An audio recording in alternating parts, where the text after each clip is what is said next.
Olá pessoal, boa tarde e vamos para a segunda parte do nosso vídeo da análise da epopeia de Gilgamesh.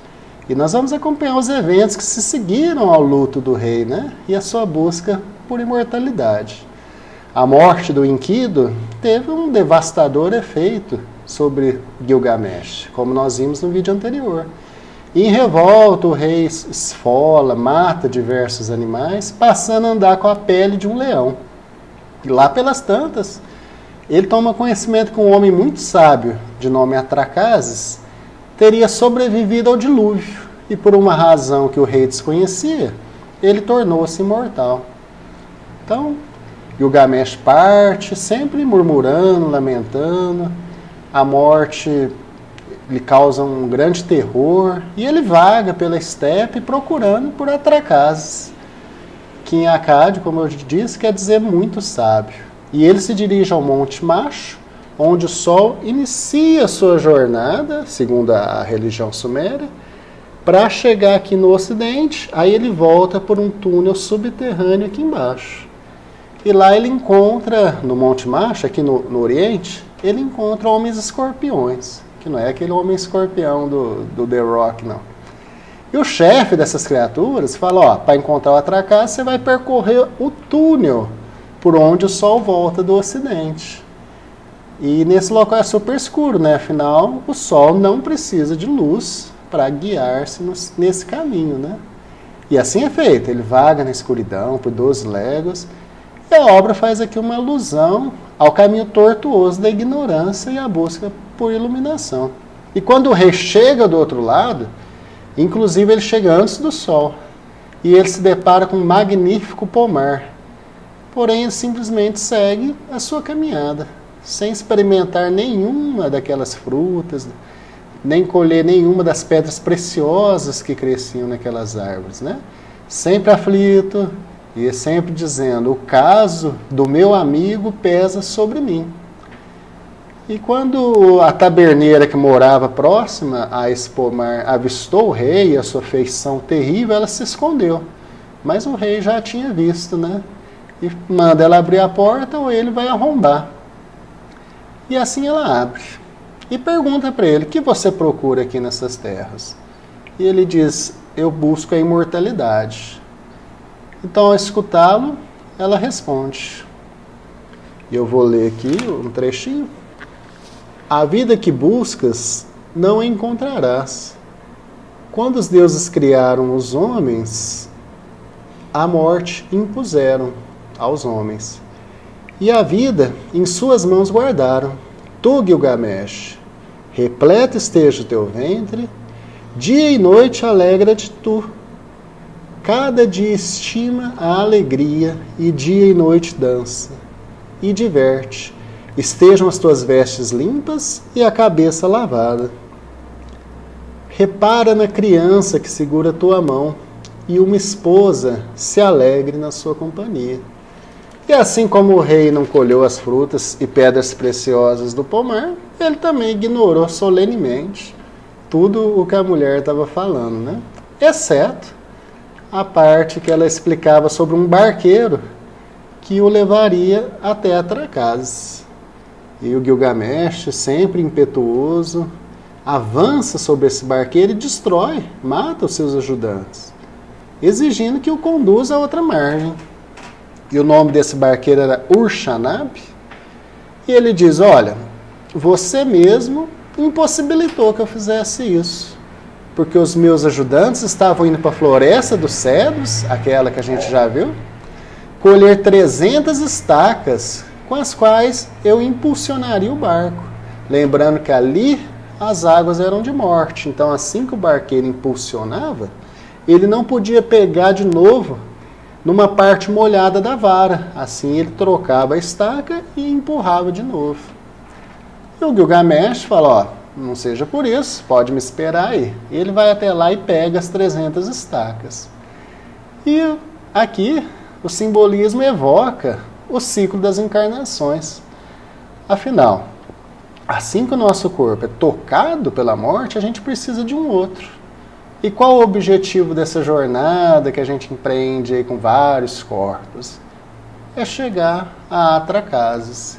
Nesse caso, a representação da sabedoria.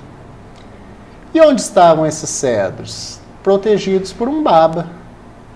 Então, veja bem, os deuses não apenas detinham o destino do homem na face de um baba, mas ainda afastavam os homens da sabedoria, impedindo que eles pudessem ter acesso aos cedros e fazer essa travessia do Mar da Morte.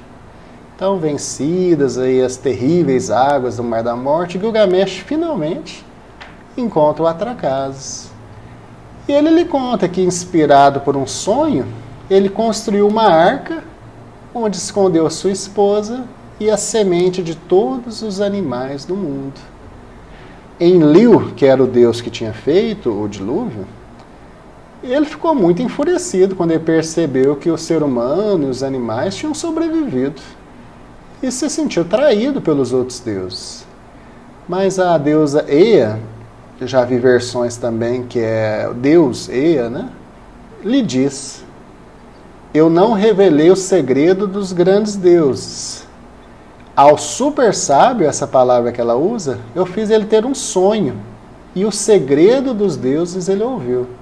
Então a sabedoria foi atingida quando o Atracasis, esse que sobreviveu ao dilúvio, percebeu a ordem das coisas e se comportou de acordo com o que tinha percebido, entrando em unidade com a vontade dos deuses.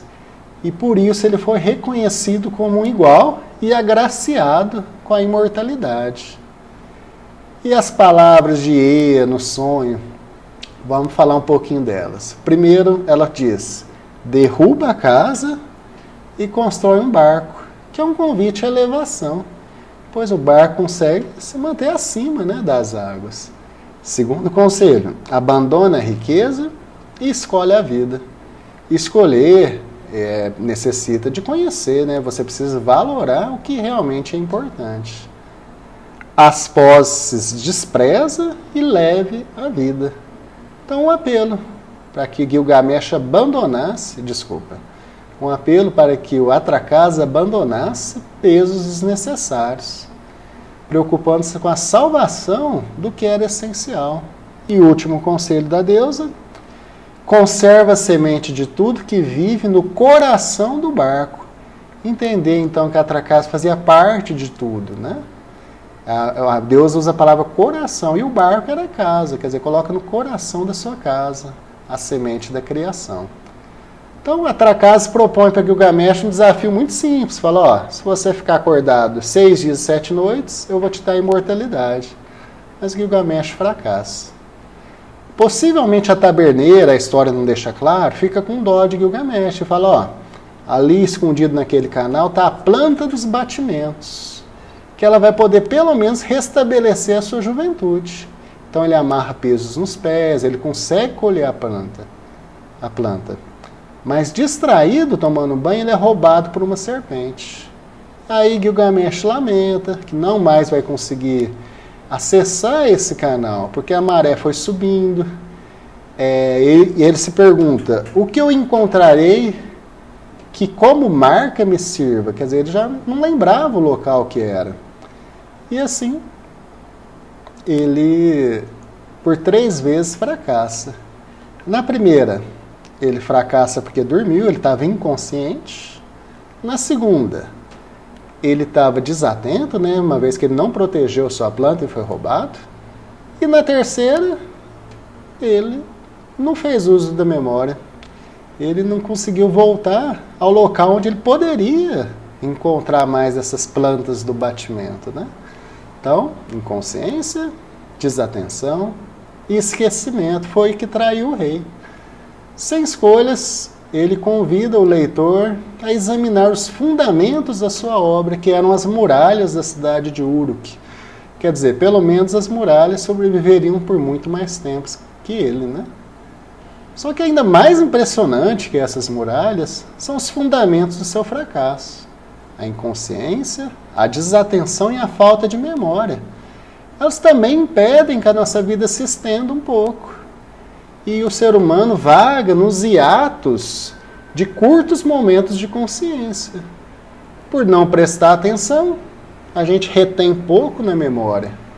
E sem a continuidade da experiência, a gente tem a impressão que a nossa vida passa em saltos, que ela passa de repente, pulando de um dia para o outro, de um final de semana para o outro, de um aniversário para o outro. E assim, automatizado, a gente não vê a vida passar. Gilgamesh também, buscando objetivos grandiosos, ele perdeu a oportunidade de ser alegria para os seus entes queridos, como a taberneira disse. Ele não reparou nas crianças. Ele não colocou a sua atenção em seus filhos, se é que ele teve. Ele não sentiu prazer com a comida que ele levava à boca, ou com a água com a qual ele era banhado. Ele saiu do túnel, que era um local absolutamente escuro, e encontrou uma terra quase escura, pois na sua angústia ele chegou antes mesmo do sol. Ou seja, ele passou pelo sofrimento daquela experiência e aprendeu pouco. E assim, movido por um grande medo, antes disso, antes de entrar no túnel, ele vestiu a pele de um leão e passou a intimidar as pessoas, como nós fazemos quando estamos com medo. Nós preferimos vestir uma carapuça, uma armadura, do que investigar os fundamentos dos nossos medos, né? E assim a gente começa a atacar quem não tem nada a ver com nossos problemas, pois o ataque é uma forma de defesa, né? Então, com isso a gente encerra aqui a análise da epopeia de Gilgamesh. Muito obrigado por você ter chegado até aqui. Repetindo de sempre, se inscreva, curta e compartilhe. Até a próxima!